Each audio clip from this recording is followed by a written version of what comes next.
आपण पहिल्यांदा रामाच्या भजनाने सुरुवात करूया आणि मग सुरू करू. श्रीराम समर्थ. रघुपती राघव राजा राम, पतित पावन सीताराम. रघुपती राघव राजा राम, पतित पावन सीताराम. सुंदर विग्रह मेघश्याम, गंगा तुलसी शालिग्राम. सुंदर विग्रह मेघश्याम, गंगा तुलसी शालिग्राम. रघुपति राघव राजा राम, पतित पावन सीताराम. रघुपति राघव राजा राम, पतित पावन सीताराम. जानकी रमणा सीताराम, जय जय राघव सीताराम. जानकी रमणा सीताराम, जय जय राघव सीताराम. रघुपति राघव राजा राम, पतित पावन सीताराम. रघुपति राघव राजा राम, पतित पावन सीताराम. रघुपति राघव राजा राम, पतित पावन सीताराम. जय श्रीराम. आजचा विषय महाराजांनी जो दिला आहे तो म्हणजे सत्संगती.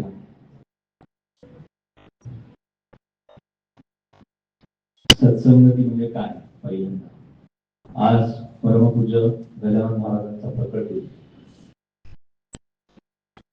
आज समर्थांचं इथे अधिष्ठान आहे, महाराजांचं अधिष्ठान आहे. आज आपण सगळेजण संतांच्या संगतीमध्ये आहोत.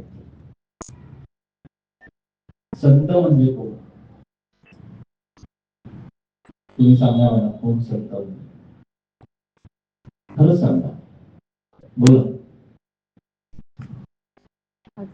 आज संतांकडे बघण्याचा दृष्टिकोन काय आहे आपला? आपल्या प्रापंचिक अडचणी त्यांनी सोडवल्या पाहिजेत, हा संतांकडे बघण्याचा आपला दृष्टिकोन आहे की?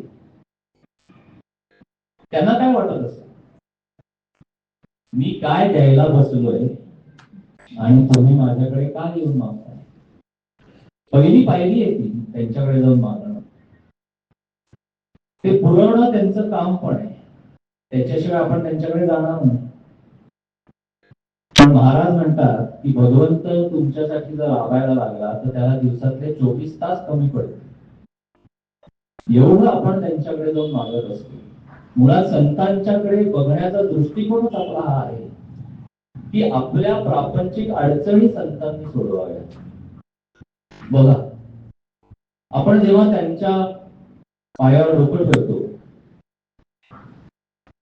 असं पूर्ण निरभ्र असं स्वच्छ मन असतं का त्यावेळेला?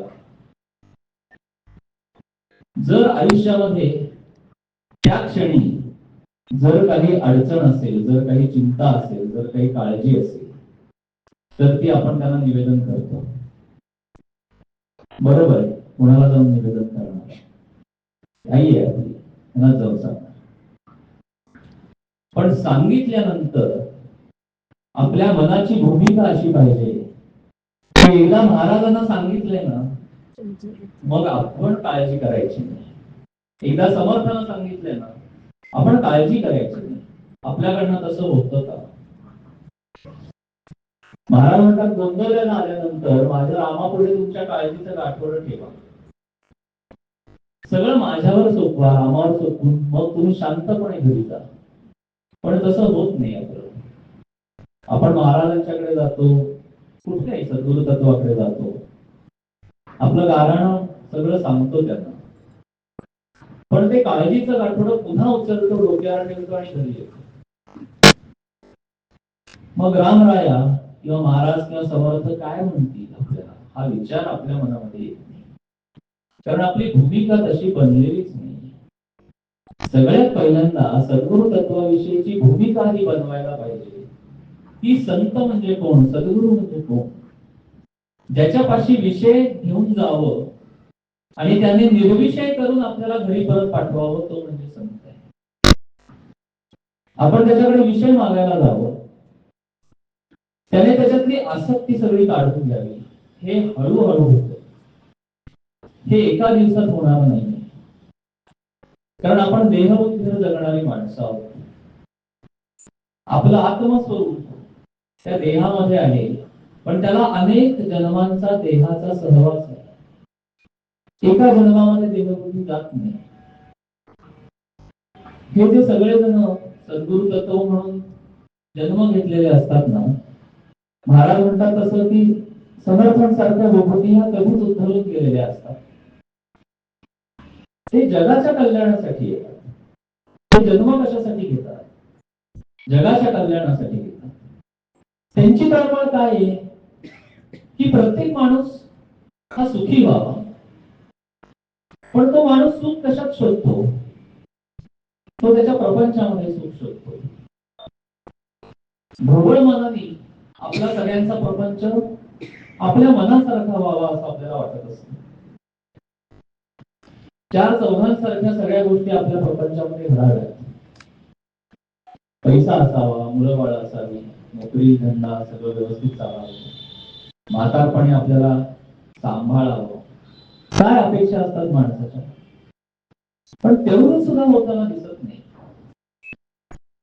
आपल्या प्रत्येकाच्या प्रपंचाचं आपण जर बारकाईने निरीक्षण केलं तर लक्षात येतं की कोणाचाही प्रपंच सुखी नाही. प्रत्येकाच्या प्रपंचामध्ये उणीव आहे. प्रत्येकाचा प्रपंच हा दुःखमयच आहे. आपण त्या विषयामध्ये सुख शोधायला जातो, पण पदरामध्ये काय येतं, दुःख येतं. कारण आपली सुखाची कल्पना अशी आहे की प्रपंच आपल्याला सुख देईल, पण प्रपंच आपल्याला सुख देत नाही. आपल्या मनासारख्या गोष्टी प्रपंचामध्ये घडत नाही. हा अनुभव आहे आपल्या सगळ्यांचा. महाराजांनी साधं सांगितलंय की कडू कारलं कितीही साखरेत घोळलं तरी ते गोड नाही होत. तशी प्रपंचाची रीत आहे. पण आपण प्रपंच जितक्या आटोकाटीने करतो तितक्या आटोकाटीने परमार्थ करायला आपण पुढे येतो का? संतांची काय भूमिका आहे? आपण सगळे भेटतो एकमेकांना, आपण रोज घरी उपासना करतो, सगळं करतो, पण देवा मला तो आवडतोस म्हणून मी तुझं करतो ही भावना आहे का? मला महाराज तुम्ही प्रचंड आवडत, समर्थ तुम्ही माझी आई आहात, या भावनेने आपण त्यांच्यापाशी जातो का? विचार कर. नाही जात. एक तर आपण अस्वस्थच असतो दिवसभर. संतांच्या भूमिकेतून विचार करा की अस्वस्थ त्यांचा शिष्य किंवा साधक त्यांना काय वाटत असेल, काय वाटत असेल त्यांना? अरे मी एवढं सगळं दिलं, सोन्या मोत्याचं ताट दिलं तुझ्याकडे, ते ताट म्हणजे नाम आहे, ते ताट म्हणजे ग्रंथामध्ये जे त्यांनी सांगितलंय ना तत्वज्ञान, ते सगळं दिलं त्यांनी आपल्याला, पण आपण नुसती पारायण करतो. महाराज म्हणतात ग्रंथ हा पारायणाचा नाहीये, तो आचरणाचा. एक जरी गोष्ट त्यातली आचरायची म्हटली ना तरी कळेल आपल्याला हे किती अवघड आहे, सोपं नाही. एक गोष्ट फक्त त्यांच्या तत्वज्ञानातली आचरायची म्हटली तर आपल्याला कळतं की हे किती अवघड आहे, आणि दुसऱ्या क्षणी कळतं की आपण कुठे. मग साधव संतांनी आपल्याला काय दिलं? मुळात संत म्हणजे कोण? ज्यांच्या पाशी गेल्यानंतर भगवंताचं प्रेम आपल्या हृदयामध्ये उचंबळून येतं, ज्यांच्या पाशी गेल्यानंतर आपल्याला नामाचं प्रेम येतं, तो खरा संत. पण आपली भूमिका बघा, त्या भावनेने आपण देवाकडे पाहतच नाही, कारण आपण अस्वस्थ होत मनातली. आज प्रत्येक माणूस त्याच्या प्रापंचिक अडचणीमध्ये अस्वस्थ आहे. कुणाचा प्रपंच सुखी? जनी सर्व सुखी असा कोण आहे? विचारे मना तुझी शोधून. मनात वाचले तुझ संचित केले, तयासारखे भोजन प्राप्त झाले. आज जे तू भोगतोयस ते तुझ्याच कर्माची फळ आहे. मग आपल्याला रोज सकाळी उठल्यापासून हा विचार नको करायला, जर आपण आपल्या सद्गुरु तत्वाचे आहोत, जर आपण एकदा मनाने मानलं की हे माझे सद्गुरु आहेत, तर आपलं कर्तव्य काय उरतं? तर जी प्रापंचिक आसक्ती आहे आपली अडकलेली, ती हळूहळू आपल्याला तिकडून काढायची आणि इकडे लावायची. कोणतेही संत असं म्हणत नाही की तुम्ही प्रपंच सोडा. कोणतेही संत असं म्हणत नाही.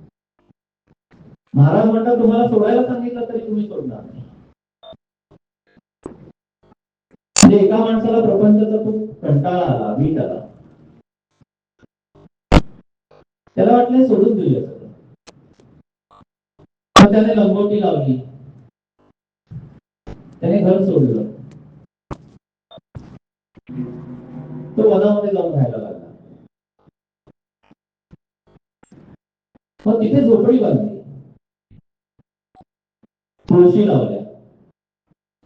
आता भिक्षा मागायला तो बाहेर पडायला लागला. भिक्षा मागायला बाहेर पडायला लागल्यानंतर त्याला झोपडीची चिंता वाटायला लागली. मग महाराज म्हणाले मग घराने काय केलं? असं माणसाचं मन असतं. दोन तऱ्हेने देव मिळू शकतो. एक म्हणजे लंगोटी लावायची, राख फासायची, हिमालयामध्ये जाऊन बसायचं आणि देवालाच म्हणायचं की तू जेव्हा समोर येशील, माझ्या पुढे उभा राहशील, त्याच वेळेला मी उठून जागेवर, तोपर्यंत मी जागेवर नसणार. आणि दुसरा मार्ग जो सगळ्या संतांनी सद्गुरु तत्वाने आपल्याला सांगितला, तो म्हणजे प्रपंच करता करता परमार्थ करा. प्रपंच सोडायची आवश्यकता नाही, प्रपंचालाच परमार्थ बनवा. आणि त्याच्यासाठी त्यांनी नाम दिलं. प्रभाते मनी राम चिंतित जावा, पुढे वैखरी राम आती वदा. सदाचार हात सांडू नये, जनी तोची तो मानवी धन्य. पण ती प्रभात उगवणार का आपल्या आयुष्यामध्ये? प्रभात म्हणजे सूर्य उगवायच्या आधीचा काळ. पण आपण उठतच नाही. सद्गुरु तत्वाने नाम दिलं आपल्याला, कित्येकांचा अनुभव झालेला असतो, पण त्या अनुभवाशी आपण प्रामाणिक आहोत का? ब्रह्मानंद महाराज जेव्हा कर्नाटकात यायचे महाराजांना भेटायला, कोरेगाव स्टेशनला ते उतरायचे, तिथून ते चालत यायचे गोंदवल्याला. त्यांना अख्खा दिवस लागायचा. ते महाराजांच्या पादुका गळ्यामध्ये घालायचे आणि म्हणायचे की हे माझं मंगळसूत्र आहे, माझं महाराजांशी लग्न लागलेलं आहे.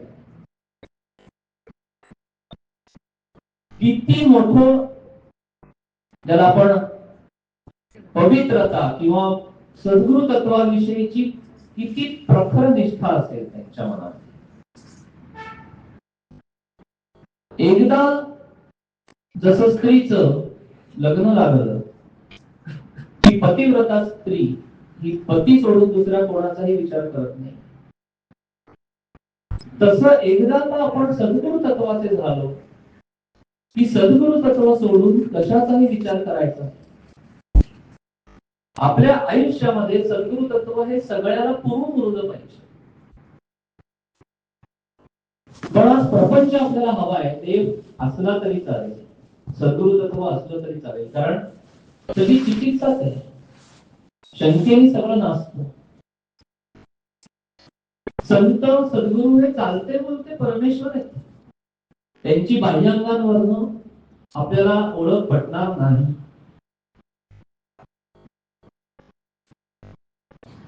पण आपण काय करतो, त्यांच्या बाह्य गोष्टींना भूलतो.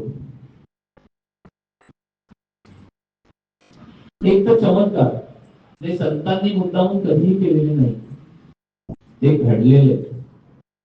संतांनी त्यांच्या स्वतःच्या चमत्काराला अजिबात महत्व दिलेलं नाही. दुसरी गोष्ट, संत संगती आपल्याला कशी लाभणार. आज आपल्या प्रत्येकाच्या घरामध्ये संतांचा अधिष्ठान आहे. आपल्या सद्गुरूंचा फोटो आहे, पादुका आहे, ग्रंथ आहे. हाच संत समागम आहे. पण समगतीने जाता आलं पाहिजे, तर समागम.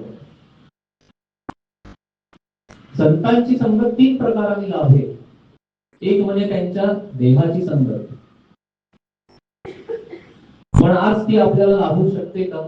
24 तास नाही लाभू शकत. आज प्रत्येकाचा उद्योग व्यवसाय किती म्हटलं तरी आपण संत विभूतींच्या जवळ 24 तास राहू शकत. दुसरं, आज समाजामध्ये जे काही चाललेलं आहे त्यामध्ये फसवणूक होण्याचा धोका जास्त आहे. म्हणून जे समाधीमध्ये गेलेले संत आहेत त्यांना माना, असं महाराज सांगतात.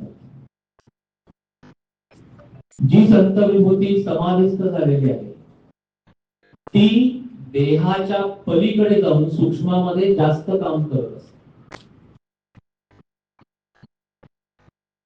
त्यांची समाधी आपल्याला तारते.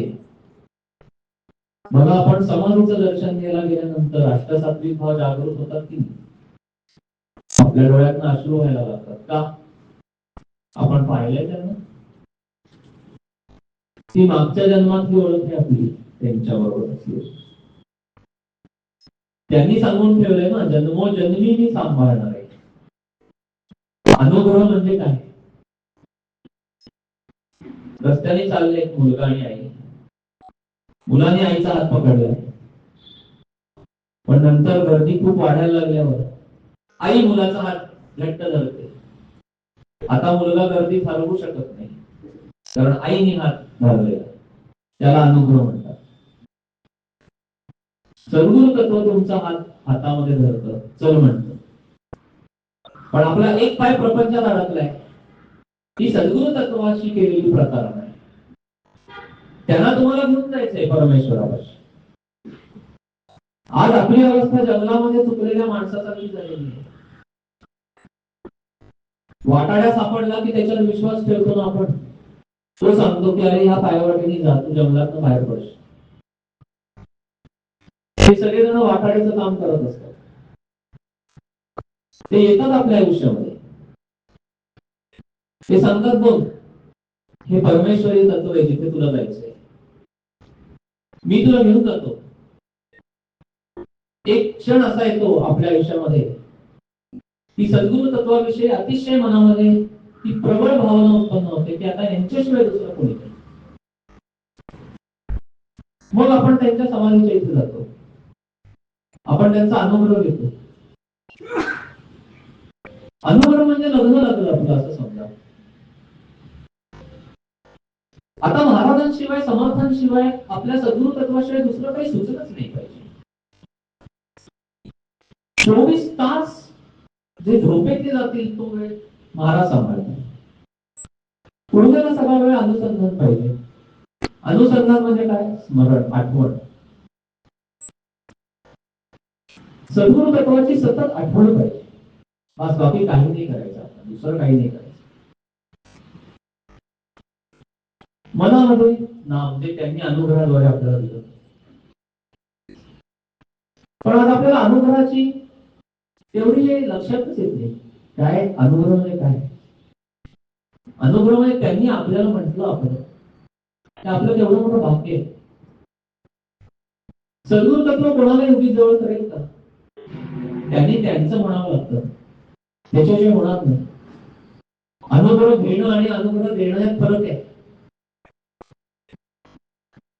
म्हणून ती वेळ आल्याशिवाय आयुष्यामध्ये अनुग्रह घ्यायला जायची घाई सुद्धा करायची नाही. एक क्षण असा येईल की तुम्हाला त्याची जाणीव अंतरंगामध्ये होईल. लक्षात घ्या, आज अनेक गैरसमज आहेत. नाम घ्यायचंय का भगवंताचं, पहिला गुरु करायला पाहिजे, सगळ्यात मोठा गैरसमज. महाराज सांगतात ते नाम तुम्हाला सद्गुरु तत्वापर्यंत नेऊन पोहोचवेल. तुम्ही नाम घ्यायला पहिल्यांदा सुरुवात करा. ते नामच एक दिवस तुम्हाला सद्गुरु तत्वापर्यंत पोहोचवेल. याचा अर्थ काय? नाम आणि भगवंत ही निराळी नाहीये. नाम म्हणजेच भगवंत. नाम घ्यायला लागल्यानंतर भगवंताचं जे अस्तित्व आहे, प्राकटीकरण, ते आपल्या अंतरंगामध्ये व्हायला सुरुवात होते. आता भगवंत आणि सद्गुरु तत्व हे एकरूप आहे. जिथे भगवंत येतो तिथे मागे सद्गुरु येतात. भगवंत काय करतो? सद्गुरु तत्वाला तुमच्या आयुष्यामध्ये पहिल्यांदा पाठवून देतो. ते नाम तेवढं पोचलं पाहिजे तिथपर्यंत. त्याला नामाची धग लागण असं म्हणतात. आज आपलं हृदय हे विषय, वासना आणि विकारांनी भरलेलं आहे. आज आपल्या प्रत्येकाच्या मनामध्ये द्वेष आहे. आज आपल्या प्रत्येकाच्या मनामध्ये मत्सर आहे. दुसऱ्याचं चांगलं झालेलं आपल्याला पाहत नाही. आज आपल्या प्रत्येकाच्या मनामध्ये क्रोध आहे, कारण मुळाशी देहबुद्धी आहे. आपल्याला पटकन राग येतो. जरा कोणी कधी आपल्याला बोललं की आपल्याला राग येतो, सहन होत नाही आपल्याला. आज आपल्या मनामध्ये निंदेची घाण आहे. दिवसभर जर आपण ठरवलं कोणाविषयी काहीही बोलायचं नाही, जमेल का आपल्याला? नाही जमणार. आणि महाराजांना आणि सद्गुरु तत्वाला निंदा केलेली अजिबात आवडत. ते म्हणजे तू एक वेळ दुसरं काही नाही केलं तरी चालेल, बसून राहा नुसता, पण तू निंदा करू नकोस. निंदेनी आपलं मन कलुषित होतं आणि कलुषित झालेल्या मनामध्ये सद्गुरु तत्व प्रकट होऊ शकत नाही. आज आपण दिवसभर दोन गोष्टी करतो. एक म्हणजे दुसऱ्याविषयी बोलत राहणं सतत. सकाळी उठल्यापासून रात्री झोपेपर्यंत करून बघा, अवलोकन स्वतःच. आपण सतत दुसऱ्याविषयी बोलत असतो. आणि दुसरं करतो ते म्हणजे स्वतःची स्तुती.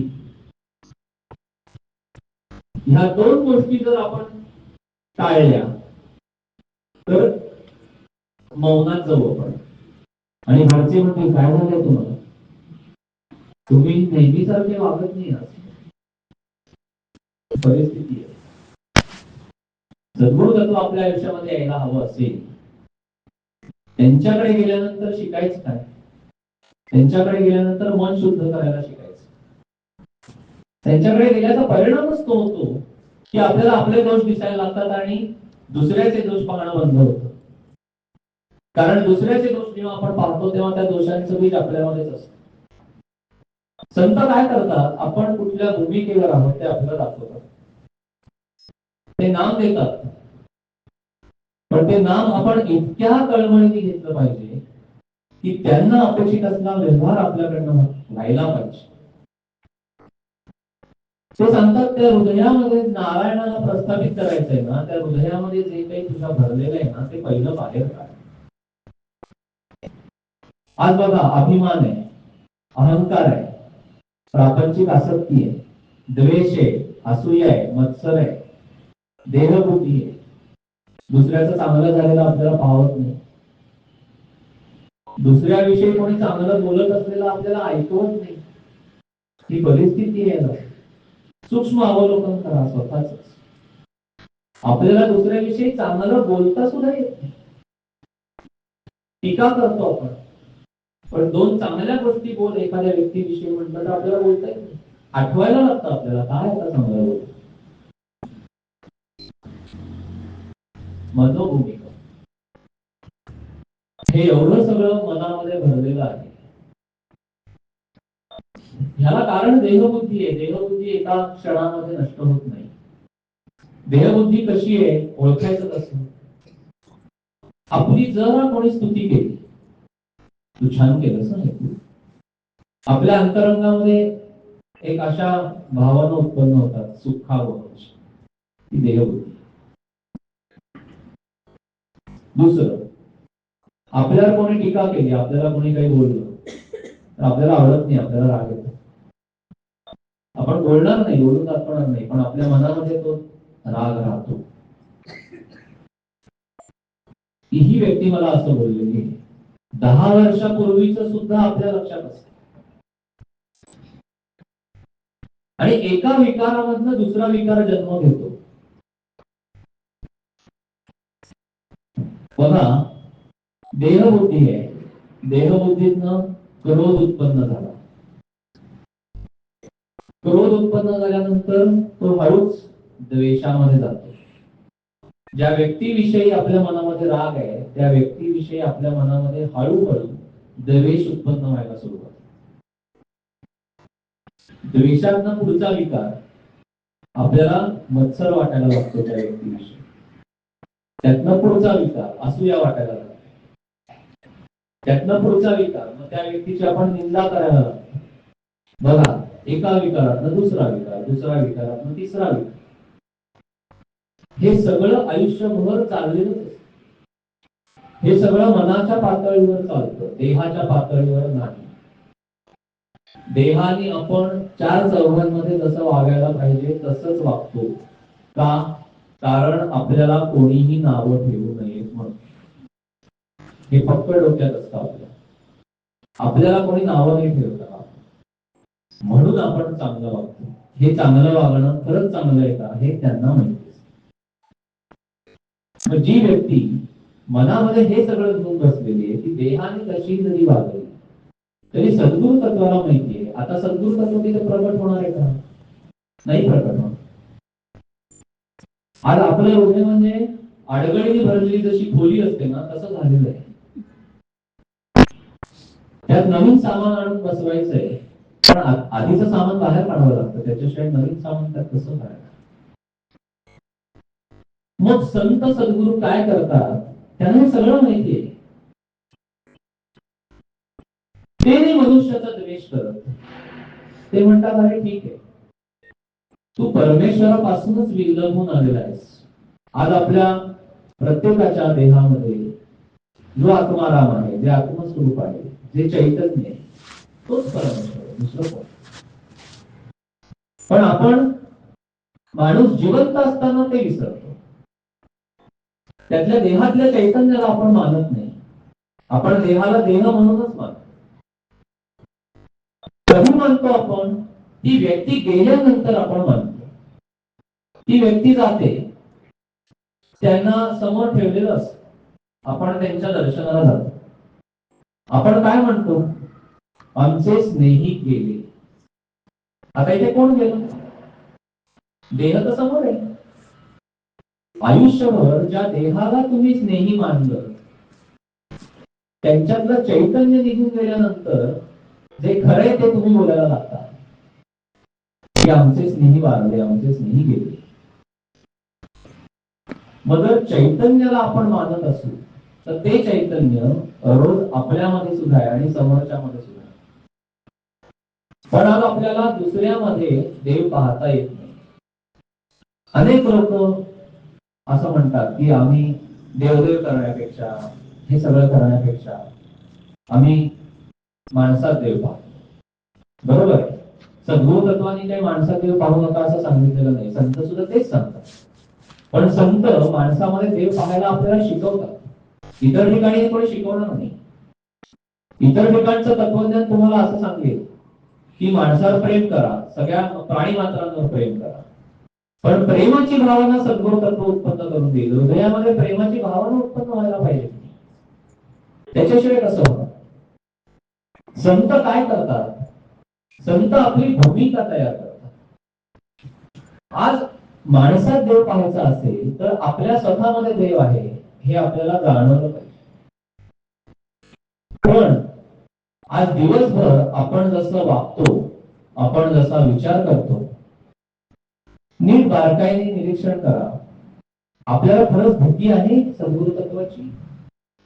अजिबात नाही. इकडे कुठे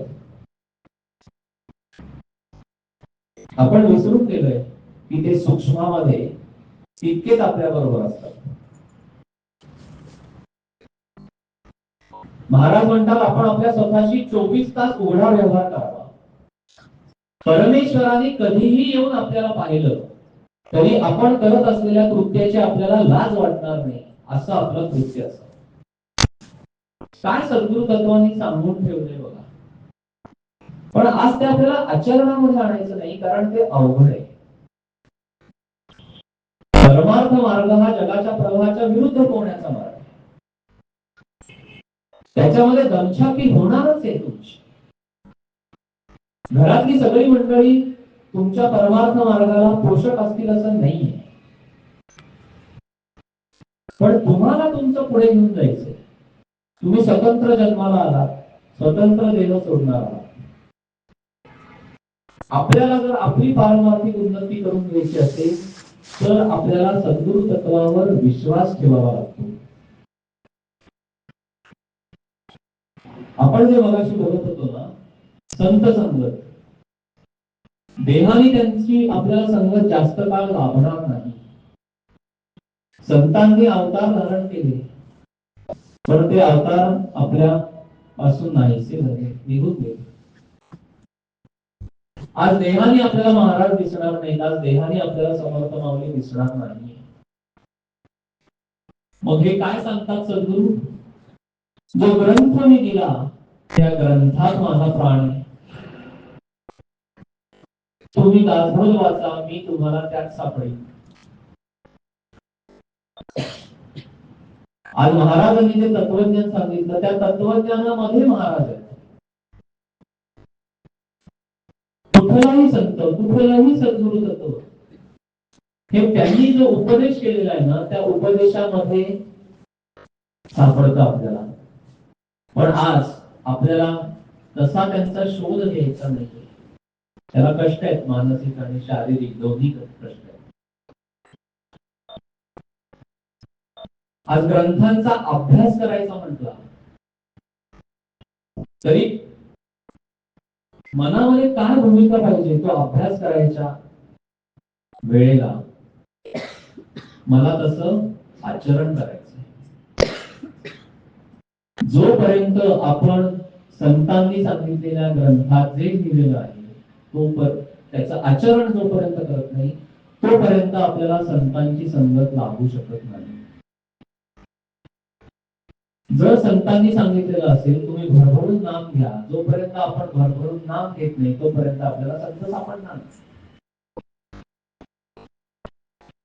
आज आपण सगळेजण म्हणतो वेळच होत नाही. बापरे, एवढा जग कसं काय करणार? होत नाही. एवढं का होत नाही? विषय भोगताना सगळं होतं की सगळं होतं. विषय भोगताना आपण पूर्ण रममाण होतो त्या विषय भोगामध्ये. अगदी व्यावहारिक उदाहरण देतो. आपण बाहेर जेवायला जातो, प्रचंड गर्दी असते. तो माणूस सांगतो अर्ध्या तासाने तुम्हाला टेबल मिळणार. अर्धा पाऊण तास आपण निवांत गप्पा मारतो बस, कारण विषय भोगायचा आहे आणि त्या गप्पांमध्ये निंदा आहे. जो माणूस तिथे हजर नाही त्याच्याच विषयी आपण बोलत असतो, किंवा न पटणाऱ्या गोष्टी. तिथे पाऊण तास आपल्याला उभं राहता येतं, पण पाऊण तास घरात महाराजांच्या फोटोपुढे जप कर म्हटलं तर होत नाही. सबब आहे. ह्या सगळ्याच्या मागे लबाडी आहे, आपली स्वतःचीच लबाडी आपण स्वतःशी करतो. वास्तविक पाहता कोणी आडकाठी केली आपल्याला नाम घेण्यापासून? कोणी आडकाठी केली? घरातल्या लोकांनी. असं होत नाही. घरातली मंडळी उठायच्या आत आपण उठायचं, म्हणजे त्यांना काही कळत नाही तुम्ही काय करताय. आपल्याला कुठलंही भक्तीचं प्रदर्शन करायचं नाही,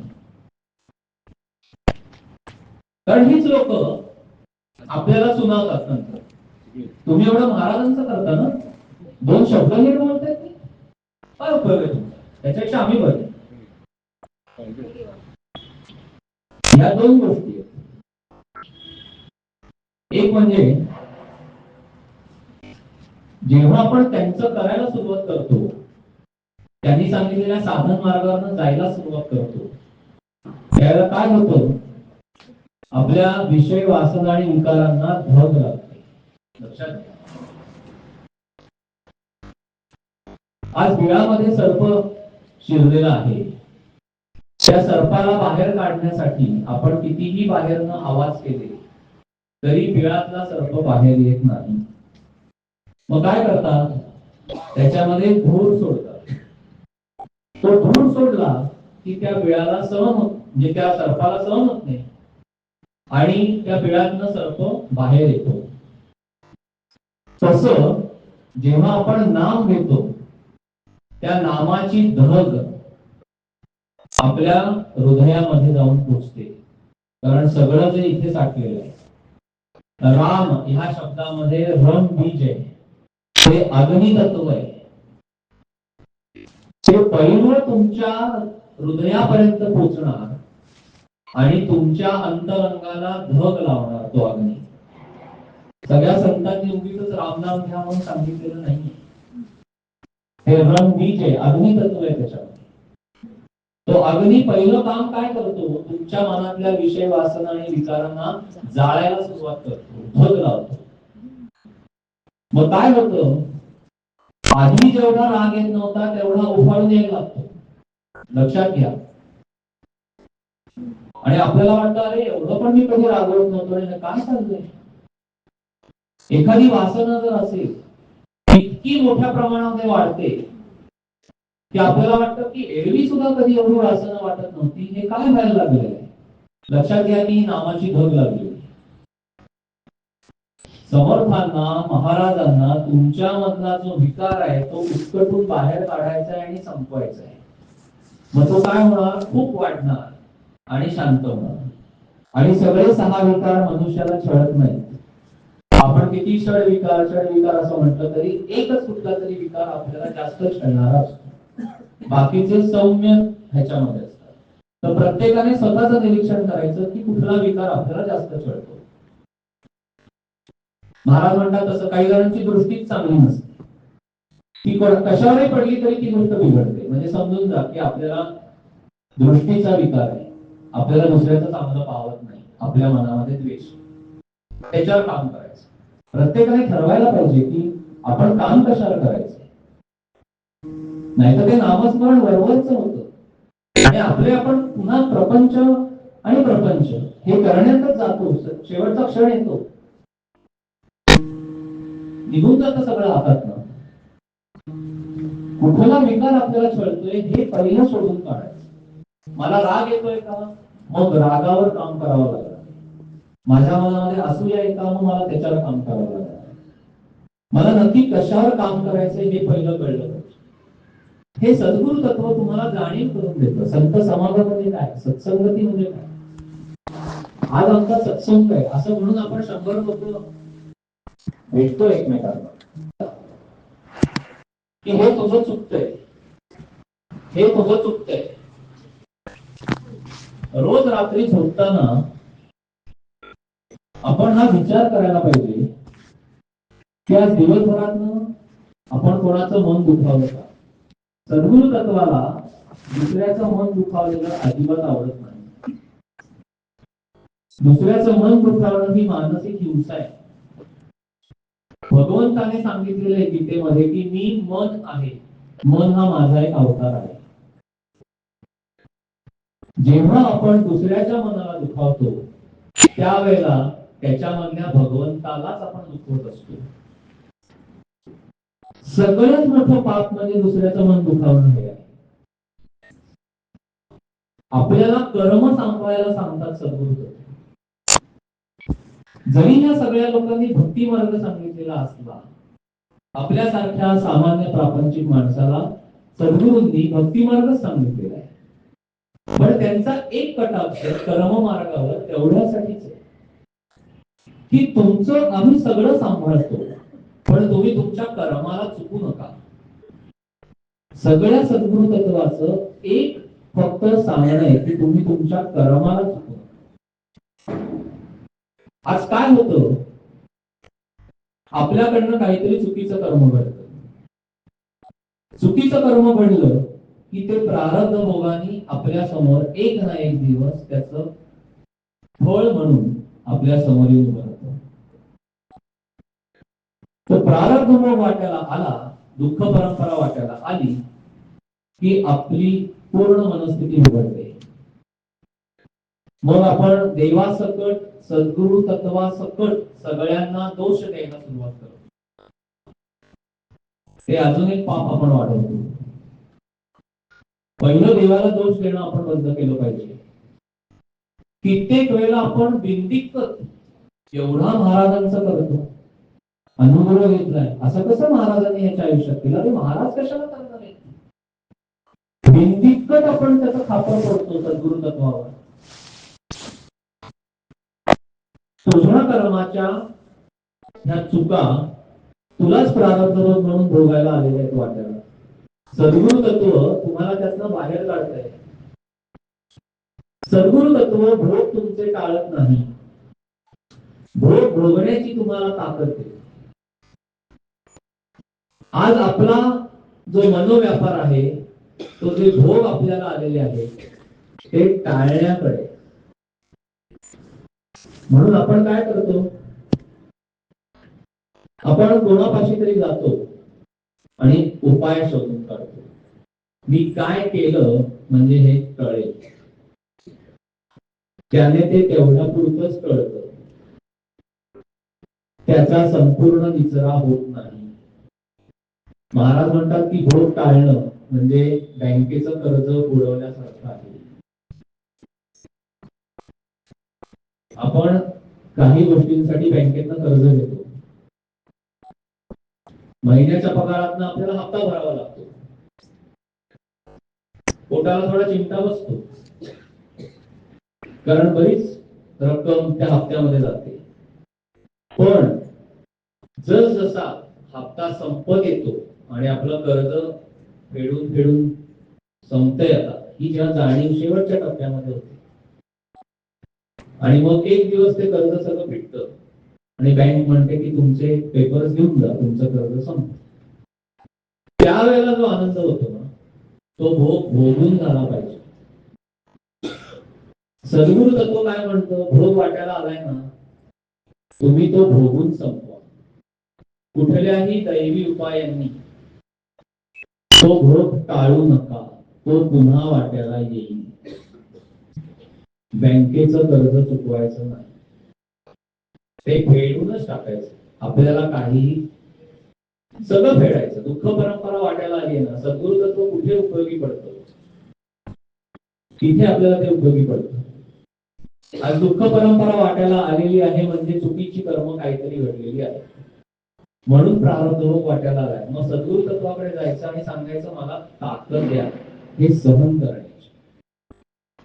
आपण काय करतो, दुःख परंपरा भोग वाट्याला आला की आपण अस्वस्थ होतो आणि त्यातनं आपण बाहेर पडण्यासाठी येणं केलं प्रकारेनं प्रयत्न करतो. उलट आहे, मनोभूमिका अशी बनवली पाहिजे ही दुःख परंपरा वाटायला आलेली आहे ना, ती आपण भोगून संपूया. आनंद वाटला पाहिजे की आपला भोग भोगून संपतोय. ते सद्गुरु तत्व आपल्याला देतं. म्हणजे बघा, आपण मगाचपासून सद्गुरु तत्व आपल्या आयुष्यामध्ये काय भूमिका घेऊन आलेलं आहे हे पाहतोय, याचा आपण अभ्यास करतोय. आणि सगळ्यात शेवटी सद्गुरु तत्व आपल्याला परमेश्वराकडे जाण्याचा रस्ता सांगतो. त्याच्यासाठी त्यांनी नाम दिलेलं आहे. ती नामाची संगत म्हणजे तिसरी संगत आहे. एक देहाने संगत, दुसरी ग्रंथाने संगत आणि तिसरी नामाने संगत. ते काय करतात, ते त्यांनी प्रखर साधना करून जे नाम सिद्ध केलेलं आहे ते आपल्याला अनुग्रहाद्वारे देतात. पण आपल्याला त्याची कल्पना नाही. बघा, अनुग्रह व्हायच्या आधी आपण श्रीराम जयराम जय जयराम करत, पण तेव्हा भरकटलेली अवस्था असते. नाम घेतोय आपण, पण सद्गुरु तत्व आयुष्यामध्ये आलेलं नाहीये. जोपर्यंत आपल्या आयुष्यामध्ये सद्गुरु तत्व येत नाही तोपर्यंत आपल्या आयुष्याला अर्थ नाही. अनेक लोक घाबरतात, अनुभव नको बाबा, मग ते ठरवलेलं सगळं करावं लागतं. म्हणजे किती भूमिका बघा आपली, ठरवलेलं करावं लागतं. म्हणजे ते करायलाच पाहिजे. नाम हे बळजबरीने घ्यावं लागतं. त्याला स्वतःची अशी चव नाहीये, त्यात आपणच आपली गोळी घालून घ्यावं लागतं. तो काही विषय बोल नाहीये बोलायला. नाम हे स्वयंसिद्ध आहे. मग कोणी म्हणेल कशाला अनुभव हवाय, आम्ही करतोय की श्रीराम जयराम जय जयराम. कारण त्या सद्गुरु तत्वाकडे जायला आपला अहंभाव आड येतो. शरणागत व्हावं लागतं, तिथे लोटांगण घालावं लागतं. मानसिक पातळीवर शरीराने 100 घाला, पण मनाने मानलं का त्यांना? सगळ्या आपल्या नाड्या सद्गुरु तत्वाच्या हातामध्ये येतात एकदा अनुग्रह झाल्यानंतर. प्रापंचिक पारमार्थिक दोन्ही गोष्टी. तुमचा प्रपंच त्यांना जसं चालवायचं आहे तसं ते चालवतात. तुम्हाला हवं तसं नाही. तुम्ही तुम्हाला हवं तसं त्यांना जाऊन सांगता, हे घडवा हे घडवा. किती घडवणार ते? आपलं सांगणं संपतच नाही. जायची वेळ आली. परमार्थामध्ये सुद्धा सगळं तेच घडवत असतात. पण आपल्याकडनं एखादा आध्यात्मिक काही लेख लिहिला गेला, काव्य रचना झाली की सगळ्या दुनियेला दाखवत बसायचं. हे सूक्ष्म करते पण आहे. मग लोक म्हणणार तुम्हाला, अरे वा किती छान लिहिलंय. मग म्हणायचं नाही, महाराजांची कृपा आहे. मग तू कशाला दाखवतेस सगळ्या लोकांना? तुला आनंद होतोय की दाखवून? जे महाराजांनी तुमच्याकडनं घडवून मोकळं केलं, तुम्हाला त्याची आठवण सुद्धा राहता कामा नये. सगळं विसरून जायला पाहिजे. महाराजांच्याकडे आल्यानंतर आपलं सगळं त्यांना देऊन टाकायचं. समर्थांकडे आल्यानंतर सगळं देऊन टाकायचं. जसा चालवायचा तसा प्रपंच चालवा, जसा परमार्थ तुम्हाला करायचा तसा. पण त्यांनी जे नियम आपल्याला सांगितले ते आपल्याला पाळायलाच लागतात. तर आपल्याला परमेश्वर भेटणार आहे. आपण मुख्य रस्त्यामध्ये पडलं पाहिजे, मग संत येणार. मुख्य रस्ता म्हणजे नामात. नाम घेतलं पाहिजे. नाम घेतलं की भगवंत प्रकट होणार. भगवंत आणि सद्गुरु तत्व एकच आहे. सद्गुरु तत्व तुमच्या आयुष्यामध्ये येणार, तुम्हाला अनुग्रह होणार, सगळं होणार. अनेक जण म्हणतात की आमच्या सद्गुरु परंपरेमध्ये अनुग्रह देण्याची पद्धत नाहीये. मग आम्ही काय करायचं? मग परत जाऊन अनुग्रह घ्यायचा का? अनुग्रहाला या ठिकाणी तुम्ही आशीर्वाद असं समजा. तुम्ही मनाने मानलात ना त्यांना की हे माझे सद्गुरु आहेत, मग मनाने समजा आपलं त्यांच्याशी लग्न लागलेलं आहे. मनाने समजा की त्यांनी मला अनुग्रह दिलेला आहे. जर त्या ठिकाणी अनुग्रहाची पद्धत नसेल तर. पण आपण कोलांट एवढे मारतो एकीकडे अनुभव झालेला आहे तरी दुसरीकडे जातो. ती त्या सद्गुरु तत्वाशी केलेली प्रतारणा आहे. ते सद्गुरु तत्व तुम्हाला काय द्यायला, तिथे सगळं द्यायलाच बसलेलं आहे. काय देऊ शकत नाही, सगळं देऊ शकतात, पण आपली भूमिका तयार पाहिजे. आज इकडे गेलं तिकडे गेलं हेच चाललंय सगळं.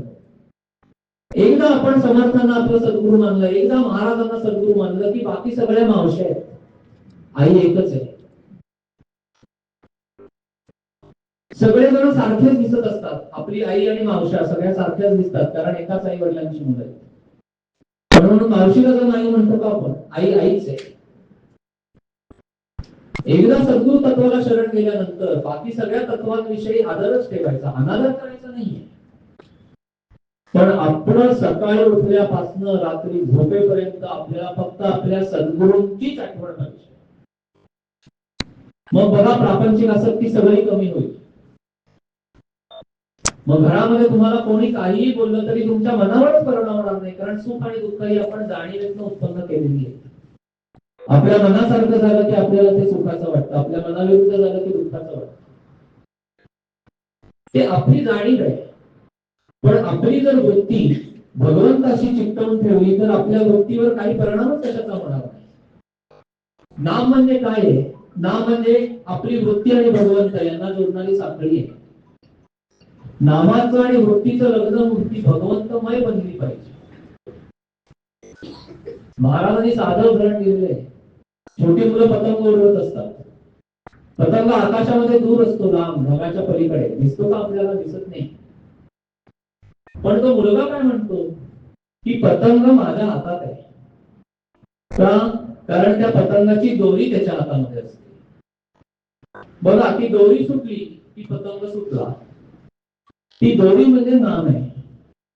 ते सद्गुरु तत्व आपल्याला अनुग्रहाद्वारे ते नाम भगवंताचं आपल्याला देत आणि सांगतं की आता बाळा, एवढं फक्त आयुष्यभर घे, दुसरं काहीही करायचं नाही, आवश्यकता नाही, तू फक्त नाम घे. पण आज त्या नामाचं प्रेम नाही आपल्याला. आज आपण नाम बरोबरच घेतो, मग भगवंत कसा सापडतात? मग सद्गुरु तत्व काय सांगतो? ज्या भगवंताचं नाम घेतोयस ना, त्या भगवंताच्या विषयी तुझ्या मनामध्ये प्रेम उत्पन्न कर. प्रेम ही भगवंतानीच दिलेली वस्तू आहे. भगवंताच्या इच्छेशिवाय त्याच्या नामाचं प्रेम आपल्या हृदयामध्ये उत्पन्न होऊ शकत नाही.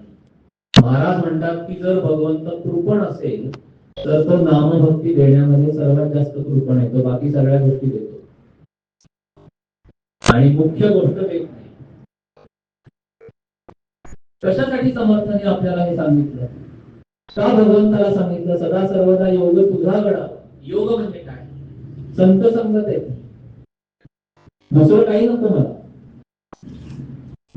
तुकाराम महाराजांनी पण तेच सांगितलं, मला मुक्ती सुद्धा नको, धन संपदा काही नको, संत संग देई सदा. सगळ्या संतांनी तेच मागितलं. मग त्याच्यासाठी आपल्याला साधक म्हणून त्यांनी सांगितलेल्या मार्गावर जर जायचं असेल तर सकाळी उठल्यापासून रात्री झोपेपर्यंत काही गोष्टी ठराविक पद्धतीने नियमाने ठराविक वेळी करायलाच पाहिजे. त्याच्याशिवाय सद्गुरु तत्व आपल्या आयुष्यामध्ये येणार नाही. ते आल्याचं नुसतं डोळ्याला दिसेल, साध्या डोळ्यांना सूक्ष्मात जाणवणार नाही. जर सूक्ष्मामध्ये सद्गुरु तत्वाचा आणि भगवंताचा अनुभव यायचा असेल तर आपल्याला वृत्ती सूक्ष्म करावी लागते. आज आपली वृत्ती विषयामध्ये अडकलेली आहे, ती स्थूलामध्ये अडकलेली आहे. तिकडनं काढायची आणि ती सूक्ष्म करत न्यायची भगवंतापाशी. आणि त्याच्यासाठी सद्गुरु तत्वाने आपल्याला नाम दिलेलं आहे, कारण नाम हे सूक्ष्म आहे, भगवंत सूक्ष्म आहे, वृत्ती सूक्ष्म आहे. सगळ्या गोष्टी जेव्हा सम असतात ना तेव्हा त्याला समागम असं म्हणतात. सगळ्या गोष्टी सम पातळीवर चालतात. वृत्ती सूक्ष्म आहे, नाम सूक्ष्म, भगवंत सूक्ष्म, सगळं सूक्ष्म असल्यामुळे ते बरोबर भगवंतापर्यंत जातं. म्हणून प्रभाते मनी राम चिंतित जावाय. आपण सगळ्यांनी हा नियम करायला पाहिजे की पहिलं सगळं बाजूला ठेवायचं. सकाळी उठल्यानंतर आपण घरातल्या लोकांशी पहिला गप्पा मारणं बंद करायला पाहिजे. उठलं की एकमेकांशी बोलायला सुरुवात पहिलं बंद करायचं. घरातली मंडळी उठायच्या आधी साधकाने उठावं. आणि ही एक चांगली गोष्ट असते आपल्यासाठी की घरातली सगळी मंडळी हे करत नसतात. आपण पहिलं लवकर उठायचं. कमीत कमी 5 वाजता तरी उठायला पाहिजे. उगीच 3-3:30 वाजता उठणं जर आपल्या प्रकृतीला ते झेपत नसेल तर आवश्यकता नाहीये त्याची. समर्थांनी प्रभाते मनी रामचिंतित जावा प्रभाते शब्द वापरलेला आहे. म्हणजे सूर्योदयाच्या आधीचा काळ. जर सूर्योदय सकाळी 6 वाजता होणार असेल तर तुम्ही 5:15 ला उठलं तरी चालणार. कारण आपण काय करतो, त्यांना आपला नेम हा शाश्वताचा हवाय. सद्गुरु तत्वाला आपल्या आयुष्याच्या शेवटच्या क्षणापर्यंत आपल्याला तो नेम पाळता आला पाहिजे. उगीच आज मी 3-3:30 ला उठलो गजर लावून तर दिवसभर पित्त होऊन तुमचं डोकंच दुखते, ह्याच्या पलीकडे काहीही होणार नाही. असलं साधन वेगळी आहे, हे आपल्याला चालवायचं नाही. तुम्ही पुरेशी झोप घेऊन सकाळी उठा. 5 वाजता जरी उठलो ना आपण तरी सुद्धा पुष्कळ जप होतो. आणि घरात उठल्यानंतर कोणाशीही बोलायचं नाही. पहिलं हातपाय धुवायचे आणि आपल्या सद्गुरूंच्या तसबिरी पुढे जाऊन, फोटो पुढे जाऊन, मूर्ती पुढे जाऊन बसायचं. आपली साधनेची जागा ठरलेली पाहिजे. अनेक लोक उठल्यानंतर अंथरुणातच बसून जप करायला सुरुवात करतात. अजिबात करायचं नाही. प्रत्येक गोष्टीची जागा ही ठरलेली आहे. तिथून उठा, दुसरीकडे जाऊन बसा. एक जागा ठरवा, एक आसन ठरवा, एक जपाची स्मरणी पाहिजे. सगळ्यांनी एकाच स्मरणीवर जप करू नका, नाही तर कर्म एकमेकांमध्ये गुंतली जातात. आपण पहिलं बोट लावत नाही जप करताना, मधल्या 2 बोटात माळ घालतो. ह्या बोटामध्ये पृथ्वी तत्व आहे. आज आपल्या सगळ्यांचा मातीपासून जड देह आहे. जेव्हा आपण अंगठ्याने दाब देतो त्यावेळेला आपण आपली देहबुद्धी कमी होत असते. त्यामुळे प्रत्येकाचं कर्म वेगळं, प्रत्येकाची देहबुद्धी वेगळी, प्रत्येकाची जपाची स्मरणे सुद्धा वेगळीच पाहिजे. प्रभाते मनी रामचिंतित जावा हे इतकं लक्षात ठेवा की सकाळी उठल्यानंतर काहीही न करता पहिला जप व्हायला पाहिजे. आणि कमीत कमी पाऊण तास ते 1.5 तास व्हायला पाहिजे. कमीत कमी. तरच आपल्याला सद्गुरु तत्व भेटणार, तरच आपल्याला भगवंत भेटणार. मग त्याच्यामध्ये मानस पूजा या सगळ्या गोष्टी आहेत. आता एवढा वेळ नाही आपल्याकडे बोलायला. आणि मग एकदा का आपलं नामस्मरण झालं सकाळचं की मग नंतर भरून काढू हा प्रश्न राहत नाही. कारण सकाळचं चुकलं की ते डोक्यामध्ये हे भरून काढायचंय, भरून काढायचंय. नकोच, आपल्याला पहिलं सकाळी उठलं की जप करून घ्यायचं. पण ती उरकण्याची गोष्ट नाहीये. भरभर भरभर भरभर जप करून मोकळे झाले, वहीत तो लिहून ठेवला. 50 माळा, 60 माळा, 14 कोटी संकल्प, 5 कोटी, 12 कोटी, ह्यांना पाठवायचं आहे, त्यांना पाठवायचं आहे. अरे पाठवायचं काय आहे? असा जप पाठवता येतो? लक्षात घ्या या सगळ्या गोष्टी. मला इकडे लिहून पाठवायचं आहे, तिकडे मला लिहून कळवायचं आहे. कशासाठी? ते त्यांनी दिलेलं नाम आहे. ते भगवंताचं नाम घेतलं की त्याचा कर्तेपणच उरत नाही. काही नामस्मरणात काही कर्तेपण आहे का? तुम्ही काय लिहून पाठवताय कोणाला? मी एवढा जप केला, कर्तेपण खेचलंय तुम्ही. श्रीराम जयराम जय जयराम बाहेर आलं किंवा मनाच्या अंतरंगामध्ये उमटलं की ते भगवंताला अर्पण झालं. तुमच्यासाठीचा संकल्प जर तुम्ही सोडलेला असेल तर तुमच्यासाठी म्हणून वहीत लिहून ठेवा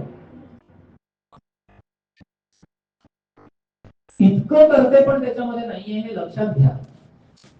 ते स्मरण आहे. काय आठवावं हे आपल्या हातामध्ये नाहीये. ते नामाचं स्मरण आहे. काय शब्द वापरलाय? नामस्मरण हा शब्द वापरलेला आहे. जर करते पण जर कुठलंही असलं तर ते फक्त आसन घालून बसणं एवढ्यातच आहे. पण सद्गुरु तत्वाला नमस्कार करून, आसनाला नमस्कार करून आपल्याला जपाला सुरुवात करायची, शरणागत व्हायचंय. महाराजांना सद्गुरु तत्वाला सांगायचंय की तुम्ही माझ्याकडनं एक घडवून आणा. ती माझी ताकद नाहीये. भगवंताचं नाम हे त्याच्याच इच्छेने आपल्या मनामध्ये उमटणार असेल तर त्यालाच पहिली प्रार्थना करायला पाहिजे. मग तो जप व्यवस्थित होणार आहे. आणि तो का सकाळी करायचा? कारण तेव्हा सत्वगुण जागृत असतो. दिवसभर रजोगुण असतो. आपल्याला विषय भोगावाचा वाटतो तो रजोगुणाचा भाग आहे. आणि रात्री तमोगुण जागृत असतो. नको त्या गोष्टी रात्रीच्या तमोगुणामध्येच होत असतात. मग जेव्हा सत्वगुण जागृत आहे, सत्वगुणामध्ये भगवंत आणि सद्गुरु तत्व आहे. जेव्हा पहाटेच्या वेळेला सत्वगुण जागृत असतो त्यावेळेला जेव्हा आपण नामस्मरण करतो त्यावेळेला सत्वगुण जागृत असतो आपल्या हृदयात. आणि मग दिवसभर आपल्याला एवढंच करायचंय, आपलं स्वतःचं अवलोकन की काय मनामध्ये उमटतंय, काय मनाच्या अंतरंगामध्ये उमटतंय एवढंच अवलोकन करायचं. आणि रात्री झोपताना माझ्याकडनं काही चुकलं नाहीये ना एवढं महाराजांच्या पाशी जाऊन उभं राहायचं. असा प्रत्येक दिवस आपण आपल्या आयुष्याचा अतिशय प्रामाणिकपणे जगायचा, सद्गुरूंना साक्षी ठेवून जगायचा. कोणाचंही मन दुखवायचं नाही, कधीही कोणाची निंदा करायची नाही, कधी कोणाचं वाईट चिंतायचं नाही, मत्सर करायचा नाही, द्वेष भावना आली तरी काढून टाका म्हणायचं, राग आला तरी गिळण्याचा प्रयत्न करायचा. हळूहळू त्यातून आपण बाहेर येऊ. तेव्हा सद्गुरु तत्व आपल्याला भेटणार आहे. आणि तेच सद्गुरु तत्वाला आपल्याकडनं हवंच. जय श्रीराम.